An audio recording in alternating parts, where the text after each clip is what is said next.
Amanda and her family live in the Biafran hometown, feeling relatively safe because the war seemed far away. Then, suddenly they heard loud, terrifying sounds of bombing, and they knew they had only minutes to leave their homes and run into the interior for safety before the Nigerian armies arrived. Amanda's father was a wealthy man, but the only thing he rushed to take with him was his kingdom, a piece of wood, a beautifully carved piece of wood.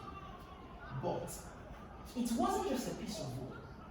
It was a repository of cultural and spiritual meaning. The Ikenga was believed to have represented his personal spirit, his ancestors, as well as the guardian angel. Facing the possibilities of never seeing his home again, the man chose the only thing that mattered most, his Ikenga. Of course, he cared about all his other material possessions, but he thought to himself that this thing could eventually be replaced, while his Ikenga was irreplaceable. The head coach, I fellow Orientalists, good afternoon. There are Ikengas in museums all over the world today, and it is easy for us to forget as we stare and admire them behind cold clinical glass barriers that these are objects that are cultural, sacred, and regenerative. In the words of Picasso, history lives in art, and art lives in history. Much of what we call African art are documents that tell stories.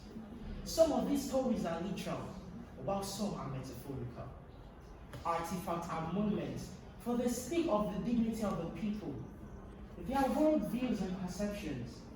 They are representation of the historical journeys and transition of the people. They tell of the values and virtues that characterize a community. The beauty of Nigerian culture transcends time and dispensation. Have you seen a Yoruba man, elegantly regarded in his agbada attire, flowing from left to right, not to talk of the countless number of dishes peculiar to the Igbo people of Nigeria, or the unusual trust, loyalty, and bond common to the Hausa people of Nigeria.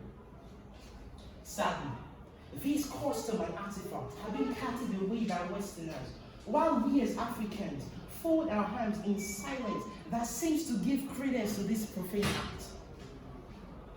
The Westerners have undoubtedly infiltrated our African culture, removing beauty and replacing it with ashes, exchanging gold and silver monuments for mirrors and plastics, as was done in the colonial era. Unfortunately, even we as Africans, we are still exchanging beauty with ashes as we jettison our own native culture for the Western culture. We, instead of modifying our culture to suit the demands of the present day society, abandon our culture, saying it is ancient and barbaric, just like the colonial masters did. If a people forget their origin, if a nation forgets its source, and if we as Africans forget our stories, what then is left for the younger generation? What then is left for the younger generation? Thank you.